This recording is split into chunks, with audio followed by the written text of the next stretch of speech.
రెండవ లోక్సభ స్పీకర్, బహుముఖ ప్రజ్ఞాశాలి, కేంద్రీయ సంస్కృత విద్యాపీఠం అధ్యక్షుడు శ్రీమాన్ మాడభూషి అనంతశయనం అయ్యంగార్ జీవిత చరిత్ర 9వ భాగం 23/5/20.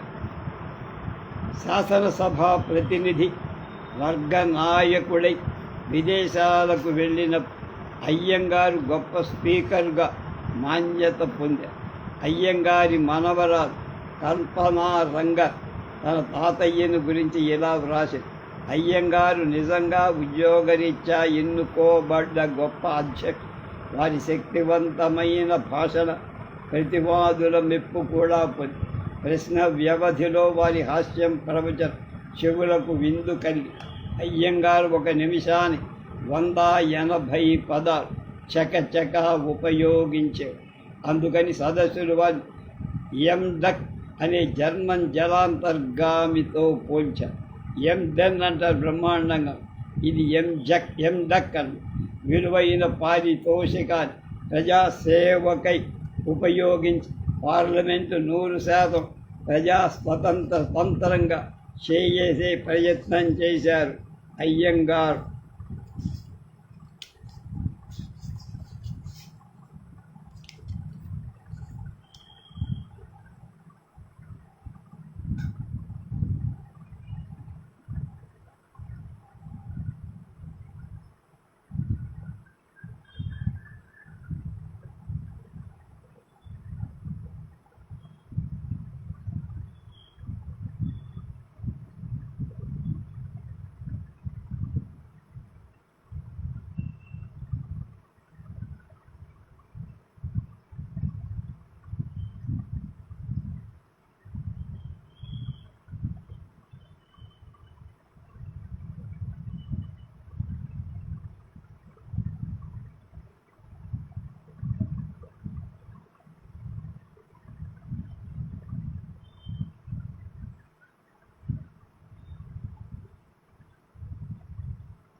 కె. సంతానం గారు అయ్యంగారిని ఒక సఫలీకృతుడైన భారత శాసనసభ అధ్యక్షుడిగా పొంది. ఆంధ్ర గృహ నిర్మాణ శాఖ అధ్యక్షులుగా ఉన్న గోపాలరావు గారు అయ్యంగారి స్పీకర్ పదవిని గుర్తు చేస్తూ ఇలా: 1955 సంవత్సరం విజిటర్స్ గ్యాలరీలో కూర్చొని అయ్యంగారి రాకకై వేచి ఉన్న దర్బార్లోని అంగరక్షకుడు మార్షల్ అధ్యక్షుల ఆగమనాన్ని చెప్పారు. వందలాది సదస్సులతో ఆసీనులై ఉండిన ప్రప్రథమ ప్రధాని పండిత జవహర్లాల్ నెహ్రూ తదితర మంత్రిమండలి సదస్సులతో సహా లేచి నిలబడి అనంతశయనం గారికి వందనం చేశారు. అయ్యంగారు తన పూర్వాచార పంచ ఉత్తరీయంతోనే అధ్యక్ష స్థానం అలంకరి వారి లలాటంలో విరాజిల్లే తిరునామం తిలకించితే నాకు సాక్షాత్ విష్ణువే శాసనసభలు నడపడానికి దివి నుండి భూమికి దిగి వచ్చాడా అనిపించింది. అధ్యక్షుల ప్రభుత్వ విడిది 20 అక్టోబర్ అక్బర్ రోడ్. నాన్నగారు అధ్యక్షులైన తర్వాత స్పీకర్ అయ్యాక శ్రీ స్వరణ్ సింగ్ జీ గృహవసతి శాఖామాత్యులు అక్బర్ రోడ్డులో 20వ భవనం ఖాళీగా ఉందని, తీరిగ్గా ఉన్నప్పుడు ఎప్పుడైనా వెళ్ళి బస చేయొచ్చని అయ్యంగారితో చెప్పి అప్పుడు శ్రీ సౌందర్ రాజర్ అని చిత్తూరుకి చెందిన సబ్ రిజిస్ట్రార్ మా అతిథిగా ఉండేవారు. వారు మా పెనతండ్రి అయిన కృష్ణమాచార్యుల గారి కాశీ యాత్రకు సిద్ధమై వచ్చారు. మా నాన్నగారైన అయ్యంగారు వారితో కూడా నన్ను నా భర్తను అక్బర్ రోడ్డు ఇంటిని చూడటానికి రమ్మని ఆహ్వాని. ఇల్లు చాలా విశాలంగా చక్కగా ఉంది. నేను తీరికగా ఆదివారం నాడు ఇల్లు మార్చాలని అనుకున్నాను. అశోక రోడ్డు నుండి అక్బర్ రోడ్డు చాలా దూరం లేదు. అయ్యంగారు ఒకసారి మనసులో వెళ్ళాలనుకున్న ఒక్క నిమిషం కూడా ఆలస్యం చేయక తన మిత్రుడైన సుందర్రాజంతం కృష్ణమాచార్యని కిట్టా వెంబడి రాగా చప్పుడు చేయకుండా కొత్త ఇల్లు చేరేశారు. అక్కడ నుండి రాత్రి భోజనం పంపమని ఫోన్ చేసి మరుసటి రోజు నుంచి పిల్లల్లాగా మేమందరం అశోక రోడ్డు ఆ ఇంటిని ఖాళీ చేసి అక్బర్ రోడ్డు చేరాం. ఒకప్పుడు స్కాండినేవియాకి చెందిన ప్రముఖ స్పీకర్గా మాతో బస చేశారు. లోక్సభ కార్యక్రమాలు చూడాలని వారు మాతో పార్లమెంటు వచ్చారు. అయ్యంగారు శాసనసభలో మాట్లాడటం చూసి ఆ విదేశీయ స్పీకర్ దిగ్భ్రాంతి చెంది సభ ముగిసిన తర్వాత మాతో మీ స్పీకర్ మాట్లాడెదరు అన్న. Your speaker speaks. ఇతర పాశ్చాత్య దేశాలలో శాసనసభాధ్యక్షులు మాట్లాడటం అరుదు. పాపం ఆ విదేశీ అయ్యంగారిని ప్రశంసాపూర్వకంగానే అలా అన్నారు. ఎందుకంటే అయ్యంగారు సభ్యులను అదుపులో పెట్టుకొని సర్వసాధారణంగా తన హాస్య వ్యంగ్య వివచనాలు సభలో జీవం పోయడం చూసి వారు తబ్బిబ్బు కావడం. విదేశీ ప్రయాణం 1956 సంవత్సరం చైనా దేశాన్ని శాసనసభ ప్రతినిధి వర్గ నాయకులుగా అనంతశయనం అయ్యంగారు పెట్టి దాని తర్వాత కాన్బెర్రాలో జరిగిన ఆస్ట్రేలియా కామన్వెల్త్ దేశాల శాసనసభాధ్యక్షుల సమావేశం ప్రప్రథమ ఆసియా ఖండం ప్రతినిధిగా ఎన్నుకోబడి వారి అధ్యక్ష పదవి కాలంలోనే భారతదేశంలో మొదటి కామన్వెల్త్ పార్లమెంటరీ అసోసియేషన్ సభ 1957లోనే జరిగింది. ఇంగ్లాండ్లో రెండవ ఎలిజబెత్ గారి పట్టాభిషేకానికి వెళ్ళిన సందర్భం అయ్యంగార్ సెవాయ్ హోటల్లో బస చేసి ఒకరోజు ఉదయం సంధ్య వార్చడానికని తన గది తెలుగుని తెరిచి మంత్రోచ్చారణ చేస్తున్న అయ్యంగార్ను చూసిన పచ్చారి భయపడి కంపించిపోయి అప్పుడు అయ్యంగార్ తన మంత్ర పఠనాన్ని ఇంకా దగ్గరగా చదవటం మొదలుపెట్టి అప్పుడు ఆ మహిళ మేనేజర్ దగ్గరికి వెళ్ళి వారితో తమ అతిథి జబ్బు చేసిందని చెప్పి మేనేజరే తన సహచరులతో కూడా అయ్యంగారిని పరామర్శించడానికి వచ్చిన అయ్యంగారు నవ్వుతూ నేను ప్రార్థన చేసుకుంటున్నానయ్యా అని. అయ్యంగారి మహాసదస్సులు హీరేన్ ముఖర్జీ అయ్యంగారితో తన పరిచయాన్ని తెలుపుతూ ఇలా అనేక విధాల సాంఘిక పురాణ పద్ధతుల ఆసక్తి కలిగిన అయ్యంగారు చాలా ఔదార్య స్వభావం, సహ మానవులను గురించి తెలుసుకోవాలనే ఉత్సాహం ఉన్నది. నాకు బాగా జ్ఞాపకం 1959లో ఆస్ట్రేలియాలో జరిగిన సంభవం. కామన్వెల్త్ పార్లమెంటరీ అసోసియేషన్ మహాసభ నాయకులైన మన లోక్సభ స్పీకర్గా తమతో ప్రతినిధి మండలికి తీసుకొని ఆస్ట్రేలియా వెళ్ళి అక్కడ ప్రప్రథమ సమావేశపు అధ్యక్ష పదవి స్వీకరించి కార్యక్రమం కొనసాగించారు. విదేశీ సహసదస్సులతో ఎలాంటి భేదాలు లేక అందరితో కలిసి సరళంగా చర్చా కార్యక్రమాల్లో పాల్గొనడం వారు ఒక్కరికే సాధ్యం. అది వాడికి దేవుడు ఇచ్చిన. మన ప్రాచీన భారతీయులలో అలాంటి వాళ్ళు కోట్లలో ఒకరే దొరుకుతారు. ఇలాంటి పూర్వాచార పార్లమెంటరీ వ్యవహారాన్ని గురించి ఆంగ్ల పాశ్చాత్య నిపుణుడు శిక్షణ ఇస్తూ ఉండడం చూడటానికి ముచ్చటగా హాయిగా అమాయక శిశువుని పోలిన సంతోషంతో విల్సన్ నక్షత్ర పరిశోధనాశాలను అయ్యంగారు చూడటం, యువకుల మధ్య కూర్చొని ఆస్ట్రేలియా గేయాలు ఆలపిస్తూ ఆడ మగ అన్న తేడా లేక వందలాది విషయాల గురించి ముచ్చటించడం చాలా ప్రశంసనీయం. అయ్యంగారి సహచరి అయ్యంగార్ తమ రాజకీయ విజయాన్ని శ్రీ వివి గిరి, ఎన్జి రాంగా, ఎన్ గాడ్గిల్, శ్రీమతి దుర్గాబాయిలతో పంచు. అయ్యంగారు శాసనసభాధ్యక్షులుగా ఉన్న డాక్టర్ సర్వేపల్లి రాధాకృష్ణ రాజ్యసభాధ్యక్షులుగా, తర్వాత రాష్ట్రపతిగా అయ్యారు. రాధాకృష్ణన్ అయ్యంగారు చెరొక పక్క తోడుగా నిలబడి రాష్ట్రపతి రాజేంద్ర ప్రసాద్ పార్లమెంట్ భవనానికి తీసుకువచ్చేవారు. ఆ ఇద్దరు ముగ్గురు కూడా రాధాకృష్ణన్ రాజేంద్ర ప్రసాద్ అయితే ఉత్తరాది వాడు బీహార్, రాధాకృష్ణన్ అలాగే అయ్యంగారు ఇద్దరు దక్షిణాది తమిళనాడు వాళ్ళు. ఆ ఇద్దరు మహాదేశభక్తులకు రాష్ట్రపతి గారు శాసనసభకు విచ్చేసి 2 సభలు ఏకంగా సంబోధించడం కళ్ళు కమనీయమైన దృశ్యం. ప్రముఖ విదేశీ ప్రధాని చౌవన్లై, రాబర్ట్ అబ్దుల్ నాజర్, కుష్చెఫ్ శాసనసభలను సంబోధించడం అయ్యంగారు అధ్యక్షత వహించి చూసిన వారికి నిద్రపోతున్నట్టు కనిపించేవారు. కానీ తన వంతు వస్తే చాలా మెలకువతో భాషణ ఇచ్చారు. నెపోలియన్ గుర్రంపై ఆరూఢుడై కొలుకు తీసేవాట. అయితే ఎదిరి కనిపిస్తే మెలకువతో పోరాడేవాడని అయ్యంగారిని చూసిన వాడు అనుకోగలరు. అది నిద్ర కాదనమాట, యోగ నిద్ర. శాసనసభలో ఉన్నప్పుడు తన కుటుంబ సభ్యులను, గృహంలో ఉన్నప్పుడు ఉద్యోగ ప్రసక్తి మరిచిపోయాడు. సంకట సమయాల్లో ధైర్యం బాగా కనపడే పశ్చిమ సదా ప్రస్తుతాన్ని గురించిన తలంపే ఎక్కువ.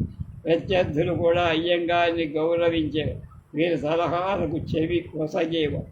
స్పీకరుగా 7 సంవత్సరాలు నిరంతర కృషి సరిపిన అయ్యంగార్ ఒక అజాత శత్రువని తీర్మానం చేశారు. కేఎం మున్షీ గారు, అయ్యంగారు కలిసి మన భారత సాంస్కృతిక అభివృద్ధికై పాటు. డాక్టర్ కేఎం మున్షి, శ్రీమతి లీలావతి మున్షి భార్య భారతీయ విద్యాభవనం స్థాపించి అయ్యంగార్ కులపతి స్థాపించిన విద్యాభవనం సన్నిహిత సంబంధాలుండేవి. ఇంటిలో ప్రతికూల వాతావరణం. ఆ మధ్య మా అన్నయ్య ఇంగ్లాండ్ వెళ్ళటం, 6 సంవత్సరాల తర్వాత ఢిల్లీ వచ్చి డాక్టర్ పద్మ అయ్యంగారిని వివాహమాడడం, భోపాల్లో చీఫ్ ఇంజనీరుగా ఉద్యోగం చేయడం, తర్వాత ఇంగ్లాండ్ వెళ్ళటం జరిగింది. నాన్నగారు మద్రాసు వెళ్ళినప్పుడు నేను ఢిల్లీలో చెల్లెలు పద్మ పెళ్లిని జరిపించాను. నాన్నగారికి కులాంతర వివాహంపై ఆసక్తి లేదు. ఆసక్తి అనడం కంటే అలాంటి వివాహాలు నిరసించారని చెప్పారు. తన కనిష్ట కుమార్తె అయిన పద్మ సాధు గర్భి అని అయ్యంగారని. ఆ అమ్మాయి తన పెళ్లి విషయంలో చాలా పట్టుబట్టి తాను సతీష్ సేత్ అనే యూపీ వాస్తవ్యుని పెళ్లి చేసుకోవాలని. అతని తల్లి పంజాబ్, తండ్రి ఉత్తరప్రదేశ్కి చెందినవాడు. మా చెల్లెలు పద్మ ఒక ట్యుటోరియల్ కాలేజీలో ఐఏఎస్ పరీక్షకు శిక్ష పొందుతున్న సతీష్ సేత్ అక్కడ ట్యూటర్గా. ఇద్దరు ఐఏఎస్ రాశారు. అతడు సెంట్రల్ సర్వీసు అర్హుడయ్యాడు. నా భర్త మరి నా దుస్థితి చూసి ఉండాలి. పద్మ పెళ్లి ప్రయత్నాలు చేస్తున్న సామాన్లు కొంట, పురోహితుని మాట్లాడు, వంటవాణ్ణి కుదిరి, ఒకటేమిటి అన్ని పనులు చేస్తాం. సఫ్దర్జంగ్ వీధిలో మా ఇంటిని అద్దెకు తీసుకొని ఒక ఇంటి 2 రోజులకు ఆ పెళ్లి గురించి అక్బర్ రోడ్డులోని నౌకర్లు చాకర్లకు తమ సిబ్బందులకు తెలియకూడదని నాన్న హెచ్చరించి ఉన్నారు. ఇంకా పెళ్లికి ఎదిగిన ఆడపిల్లలు ఉండటం చేత అయ్యంగారికి ఇలాంటి క్రాంతికారక వివాహం అంటే రెవల్యూషనరీ నచ్చలేదు. పూర్వాచారం సంప్రదాయాలు మునిగి తేలిన వాళ్ళు సాంఘిక విప్లవం కొంచెం కష్టమే. పాపం పోను ఆయనకి ఆచార వ్యవహారాల్లో మార్పులు. పద్మ నాకు తెలియకుండానే స్నేహితురాళ్ళందరికీ ఆహ్వానం. దాని ఫలితంగా ఢిల్లీలోని అన్ని పత్రికలు ఈ కులాంతర వివాహం గురించి ప్రచురణ జరిగి చాలా ఛాందసులైన దొరస్వామి మామ ఆగ్రహంతో చిందులుతూ శివతాండాన్ని మించిన నాట్యం చేసి, ఇక ఈ అమ్మాయికి మనకు తెగతెంపులే అన్న. మా కుటుంబంలో కూడా వివాహానికి ఎదురు దెబ్బలు. సెలవులకు మద్రాసు వెళ్ళిన మా పిన్నత్తగారి గది ఇంటిలో వంటగది కూడా వెళ్ళలేని పరిస్థితి. కులాంతర వివాహం వల్ల అంటరాని వాళ్ళమయ్యామే. వంటగదిలో గిన్నెలను స్పర్శించడం మినహా అన్ని పనులు చేశాం. పాపం అమ్మ వంచిన తలపైకెత్తలేదు. చుట్టాల ఇళ్లలోని పెళ్లి పేరంటాలకు వెళ్ళటం మానేశాం. ఎవరైనా తన కుమార్తె మాటలు తీస్తే అక్కడి నుండి పలాయనం చేసే. నాన్నగారి పరిస్థితి వర్ణనాతి. గ్రీష్మకాల సమావేశ ప్రారంభం. నాన్నగారు ఢిల్లీ వచ్చి అప్పటికి మేము వినయనగరంలోని ఈ బ్లాకు ఇల్లుకు మార్చాం. పద్మ సతీష్ హనీమూన్ నుండి తిరిగి వచ్చిన వెంటనే వారికి ఫ్లూ తగిలి. మాది చాలా చిన్న ఇల్లు, 2 గదులు, ఒక వంటగది, హాలు, బాత్రూమ్ మొదలైన సౌకర్యాలతో కూడిన ప్రభుత్వపు క్వార్టర్. మా భర్త వైపు బంధువులు ఒక గదిలో మరొక గదిలో పద్మ దంపతులు ఉండే. సోమవారం రాత్రి 9 గంటల సమయం ఒక అంబాసిడర్ కారు ఇంటి ముందాగి. మేమే కాక నూతన దంపతులం గాబరా పడ్డ. నాన్నగారు కారు దిగి తన బెత్తంతో గడవ మీద కొట్టారు. నేను తలుపు తెరిచి నాన్న కూర్చున్నారో లేదు, ఒక్క గది నుండి మా వారి బంధువులు ఒక్కరొక్కరుగా మూలుగుతూ వచ్చి నాన్నతో మాటలు కలిపారు. వాళ్ళని పరామర్శ చేసిన నాన్నగారు ఇంటిలో కొందరికి ఫ్లూ అని అర్థమై ఎంతలో కాఫీ తీసుకొని పెరటి వైపు నుండి పద్మ సతీష్ బయటికి వెళ్ళబోతున్న వాళ్ళ నాన్నగారి దగ్గరికి తీసుకువచ్చారు. ఇద్దరు వణుకుతో నాతో వచ్చారు. నాన్నగారికి దండం పెట్టమని ఇద్దరు నమస్కారం. నాన్న క్షమించే వరకు లేవరాదన్న పట్టుదలతో ఉన్నట్టు కనిపించారు. పాపం నాన్న విధిలేక నన్ను తాంబూలం తెమ్మను. నేను పళ్ళెల్లో ఆకులు ఒక్కబడి పళ్ళు పూలు పెట్టి తెచ్చిచ్చాను. నాన్నగారు వాళ్ళిద్దరినీ దీవి తర్వాత వెళ్ళేటప్పుడు ఇంటి నిండా ఇందరు రోగులతో నువ్వు ఒక్కదే కష్టపడుతున్నావు, రేపు వీళ్ళిద్దరిని అక్బర్ రోడ్డుకి పంపేయి అన్న. మరుసటి రోజు నవదంపతులు నాన్నగారి హయాములో మహావైభవంగా ఆహ్వానం జరిగి పూర్వ ప్రాచీన సంప్రదాయ కొద్దిగా పక్కకు నెట్టబడి దయాదాక్షిణ్యాలు చోటు చేసి అయ్యంగారి హృదయం. సతీష్ తనకు కావాల్సిన సౌకర్యాలు నేర్పుతో చేయించుకొని నాన్నగారి సన్నిహితుడైన అల్లుడై పండారా రోడ్డులో ప్రభుత్వం ఇల్లు, చెల్లెలు, తమ్ముళ్లకు మంచి ఉద్యోగాలు ఇప్పించారు. నాన్నగారు సమయానికి తగిన సరిదిద్దుకునే మనస్థైర్యం ఉన్నవారు మాడభూష అయ్యంగారు. 2 ఏళ్ల తర్వాత నాన్నగారు పద్మ ఆమె భర్తను ఇంగ్లాండ్ పంపారు. అక్కడ మా అన్నయ్య వదిన మాంచెస్టర్లో ఉన్న వారి కొంచెం దగ్గరలో ఇల్లు కుదుర్చుకొని పద్మ దంపతులు 2 ఏళ్లుగా మన దేశం తిరిగి వచ్చారు. గౌరవ సభలు, విందు విశేష. 1 సంవత్సరం గడిచాక అయ్యంగార్ తన కుమార్తె రుక్మిణి పెళ్లి బెంగళూరులో ఇండియన్ ఇన్స్టిట్యూట్ ఉద్యోగి అయిన ఇంజనీర్ పిఆర్ శ్రీనివాస్తో జరిపించారు. వసంత్ ఆ సందర్భంగా తన ఇంట్లో విందు ఏర్పాటు. సర్వేపల్లి రాధాకృష్ణన్, ఇందిరాగాంధీ మంత్రిమండలి సభ్యులు విందులో పాల్గొని వధూవరులను దీవించి తన పార్లమెంటు కార్యక్రమాలు పూర్తి చేసిన అనంతరం అయ్యంగారు మీటింగులు, సాంస్కృతిక సభలు, విందులకు వెళ్ళేవారు. 1961లో ఇంగ్లాండ్ దేశపు రాణి ఎలిజబెత్ గారి గౌరవార్థం రాష్ట్రపతి మొఘల్ గార్డెన్స్లో ఇచ్చిన విందు. నాన్నగారితో నేను, తమ్ముడు రాము, పెద్దక్కయ్య జయమ్మ, ఆమె కుమారుడు రాజావే, రాష్ట్రపతి రాధాకృష్ణన్ స్వయంగా మమ్మల్ని అందరినీ పలకరించి విందులో పాల్గొనమని. పండిత నెహ్రూ నవ్వుతూ సారా ఖాందాన్ ఆగయా అంటే కుటుంబ సభ్యులంతా వచ్చారా అని. ఆ తర్వాత మేము రాష్ట్రపతి భవనం దర్బారు హాలి రాణి గారితో కరచాలనం చేశాం. రాణి గారితో ప్రిన్స్ ఆఫ్ వేల్స్ కూడా భర్త ఉన్నారు. నాన్నగారితో సంభాషించారు. నా చిన్న తమ్ముడు రాము ఇప్పటికి తాను రాణి గారితో కరచాలనం చేసిన దాన్ని గుర్తుకు తెచ్చుకొని నా చెయ్యి లక్షల విలువ కలది అనే ఇస్తాను.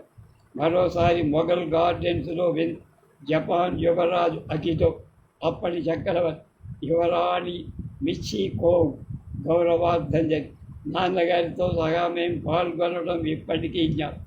మేమంటే నా భర్త కృష్ణమాచారి గారు కుమార్తెలు శోభన, కల్పన. మా అందరినీ నాన్నగారు జపాన్ రాకుమారికి పరిచయం చేసి రాణి గారు కల్పన పేరేమిటని ఇంగ్లీష్లో అడగగా నా పేరు కల్పన్, మై నేమ్ ఈజ్ కల్పన. రాణి గారు చాలా సంతోషించింది. ఇలాంటివి ఎన్నో సందర్భం నాన్నగారు మనకు అక్కడికి తీసుకువెళ్ళారు. ఒకప్పుడు నన్ను ఆల్ ఇండియా కాంగ్రెస్ సభకు తీసుకెళ్ళారు. మహావీర త్యాగిని పక్కన కూర్చోబెట్టి వేళాకోళంగా అమ్మా నీ నగలు జాగ్రత్త నాకు అర్థం కాదు. అయితే త్యాగి గారు బిగ్గరగా మేము వాల్మీకి వంశానికి చెందినవాడు, త్యాగి అనే పేరు గల దొంగ అన్న. 6వ అధ్యాయం అధ్యక్ష పదవి తర్వాత మాటభూషివారు ఎలా ఉంది. బీహార్ రాజ్య పాలక పదవి 2 అవధులు అధ్యక్ష పదవి అంటే 2 సార్లు పర్యటన విజయవంతంగా పూర్తి చేసిన అయ్యంగార్ ఎలక్షన్లో నిలబడిన గెలుపొందిన మొదటి గవర్నర్ వారే. పండిత నెహ్రూ నాన్నగారు బీహార్ గవర్నర్గా ఎంపిక చేశారు.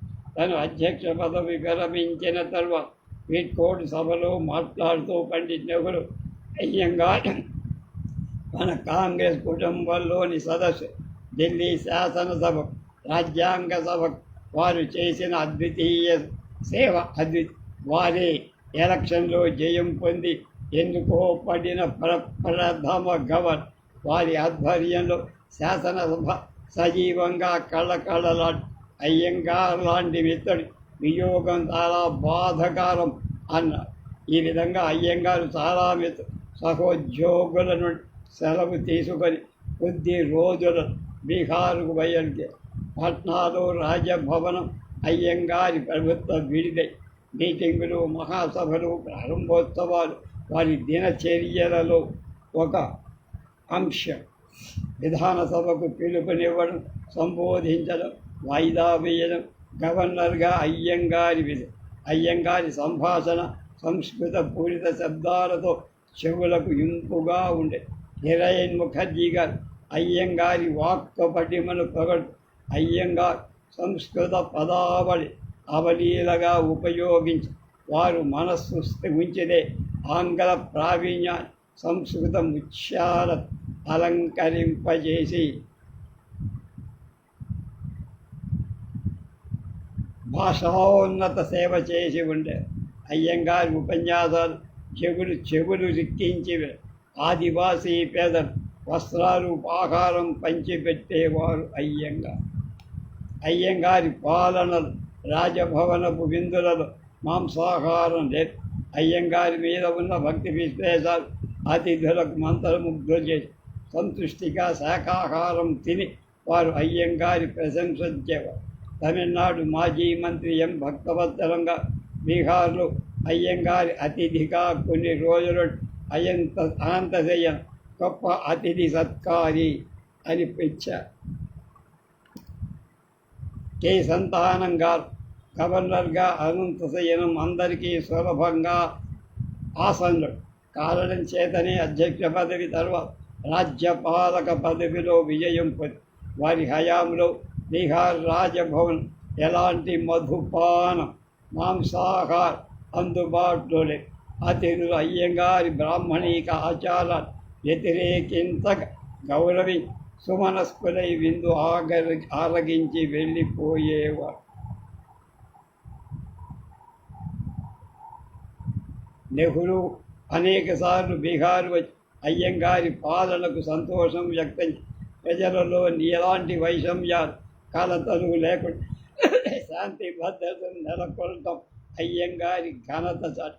వేసవి కాలంలో రాజభవనమంతా శీతల ప్రదేశమైన రాంచీకి మారడం వల్ల సిబ్బందులు, పరిచారకులు అందరూ బయలుదేరి వెళ్ళి పాట్నా నుండి రాంచీ వెళ్ళేదారులు అనేక పర్యాటక స్థలాలు ప్రసిద్ధి.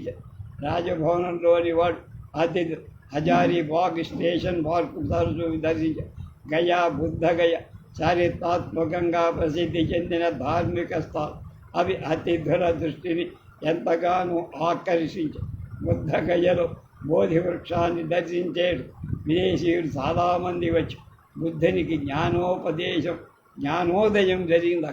చలికాలంలో పాట్నాలోని రాజభవనం అతిథులు, యాత్రికులు రాజకీయవేత్తలతో కళకళలారు. మార్కర్ ఎప్పుడు అతిథుల వినోదార్థమై రకరకాల ఆట సామగ్రులతో ఉదయం 5 నుండి పెద్దగడ్డి మైదానంలో తయారుగా ఉన్న సభలు, మహాసభలు, పండుగలు, ఉత్సవాలు, ఆనందోత్సవానికి రాజకీయ సాంఘిక రంగాలలో ఎలాంటి మార్పులు జరిగిన అమ్మ మాత్రం వంటగదిలో తన పనిలో తను ఉండిపోయే. రకరకాల మాటలు అతిథులకు గాను చేస్తూ కొత్త వైష్ణవ వంటవానికి శిక్షణ ఈ పై చెప్పిన విధంగా అయ్యంగారు తన గవర్నర్ బాధ్యత 2 వేసవులు రాంచీలో, 2 చలికాలాలు పాట్నాలో రాంచీ రాజభవనం చిన్నదైనా చాలా సౌకర్యంగా సంతోషంగా అక్కడ దోమల బెడలు తప్పితే అన్నీ బాగా. స్వామి రంగనాథ నందగా ఎం భక్తవతన్ హోమీ బాబా లాంటి వైజ్ఞ దేవదాస్ గాంధీ లాంటి పత్రికేయులు ముఖ్య అతిథులుగా అయ్యంగారు వైభవాన్ని ఆతిథ్యాన్ని స్వీకరించి తృప్తిపడి స్వామి రంగనాథానంద నాన్నగారికి తన భాషను వినిపి జన్మను కృతార్థం చేసి మిగిలిన మేధావులు తమ మేధాశక్తితో తాము అన్వేషించే విశేష విజ్ఞాన సాధనాలు ప్రదర్శించారు. నాన్నగారు బీహారీ రాష్ట్రంలో ప్రతి జిల్లా, నగర, వీలైనన్ని గ్రామాలు దర్శి ప్రజల కష్ట సుఖాలు తెలుసుకొని నివారణ కోసం కృషి చేసి గవర్నర్ల మహాసభకు ఢిల్లీ వెళ్ళి వచ్చిన అయ్యంగారి గుంటె బోర్డు గలి మంచం బట్టి 2 నెలలు బట్టి మామూలు స్థితికి రావడం ఎలాగో దేవుడి దయ వల్ల మీరు తన కార్యక్రమాలు యథావిధిగా 1962లో ఆఖరిలో 63లో అయ్యంగారి చిన్న కుమార్తె సరోజ భర్తకు హృద్రోగం తీవ్రమైందని టెలిగ్రామ్. అయ్యంగారు విమానంలో బెంగళూరు వెళ్ళి కుమార్తె అల్లుడిని వెంట వెతుకు ఎంఎంటీసీలో ఉద్యోగం చేస్తున్న అల్లుడు రంగనాథం తన నౌకరీకి రాజీనామా ఇవ్వాలి, ఏ విధమైన పని ఒత్తిడి ఉండరాదని డాక్టర్ చెప్పి పాట్నా, రాంచీల 63, 64 విశ్రాంతి తీసుకున్న రంగనాథ్. అప్పుడు నేను నేపాల్లో త్రిభువన్ కాలేజీలో ఎంఏ ఇంగ్లీష్ సాహిత్య పరీక్ష రాయటానికి వెళ్ళాను. నేపాల్ పాట్నా నుండి 1:15 విమాన ప్రయాణం. నాతో నా కుమార్తెలు శోభన, కల్పన ఇద్దరు వచ్చారు. లయన్స్ క్లబ్, రోటరీ క్లబ్, బీహార్లో ముఖ్య నగరాల్లో శోభన భరతనాట్య ప్రదర్శనలు ఏర్పాటు. పాట్నా రాజభవనుడు బిడ్డకు బంగారు పథకంతో గొలుసు బహుకరి. భారత గ్రామీణ మహిళా సంఘం వారు వార్షిక సమావేశాన్ని రాజభవన మైదానంలో ఏర్పాటు. అయ్యంగారి ఎడతెరిపి లేని కార్యక్రమం. సాంఘిక, ధార్మిక, రాజకీయ రంగాలు ఎన్నో సహాసభలు, ప్రారంభోత్సవాలు, ప్రదర్శనలు, చర్చ, సెమినార్, ఒకటి కాదు వందలాది. నాన్నగారికి బిజీ. ఇంటిలో పిచ్చు అని పిలువబడే రంగనాథం తన డబ్బు నుండి కోలుకొని హైదరాబాద్ ఆల్విన్ కంపెనీలో చేస్తాను పట్టి ఫిబ్రవరి 1964 నాన్నగారు రంగనాథాన్ని హైదరాబాద్ తీసుకువెళ్ళి ఆ నెల 4వ తేదీ సరోజ బిడ్డలతో కొత్త కాపురం ఏర్పడి ఆ వేళ నాన్నగారి పుట్టినరోజు 9 నెలలు అన్ని పనులు సవ్యంగా పిచ్చు అనే రంగనాథం ఆల్విన్ కంపెనీలో మేనేజర్. ప్రభుత్వ వాహనంలో ఆఫీసుకు వచ్చి వెళ్ళేవారు. చాలా కష్టపడకు తేలిగ్గా పనులు చేస్తూ భార్యా పిల్లలతో సంతోషంగా ఉన్న సమయంలో గుండె పోటు వచ్చి ఆసుపత్రిలో విధి ఒకటి ఆసుపత్రిలో డాక్టర్ల, నర్సుల స్ట్రైక్ వల్ల ప్రాణికి ప్రాణవాయువు ఇచ్చే సాధనం కూడా దొరక ఉన్న ఒకరు ఇద్దరు బంధువులు తమకు తోచిన సలహాలు 37 ఏళ్ళు నిండని సరోజ చిన్నపిల్లలతో ఒంటరిగా ఏం చేయగలరు? భగవంతుని ప్రార్థించడం, ఆఖరి పరిస్థితుల ప్రభావము, దేవుడి లీలా వినోదము. 38 ఏళ్ల రంగనాథం అక్టోబర్ 1920, 1964 కన్ను ఇప్పటికీ తన అసహాయత తలుచుకొని కంట నీరు పెట్టుకుంటుంది సరోజ. నాన్నకు కబురు పంపడానికి ఎవరో రాంచీకి టెలిగ్రామ్ ఇవ్వమన్నారట. అప్పుడు అయ్యంగారు పాట్నాలో బయట నుండి సహాయం సమయానికి అందరు.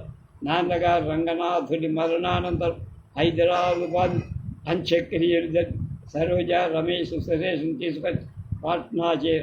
ఈ సంభవం నాన్నగారిని కదిలివేసి రేపు మిగతా విషయాలు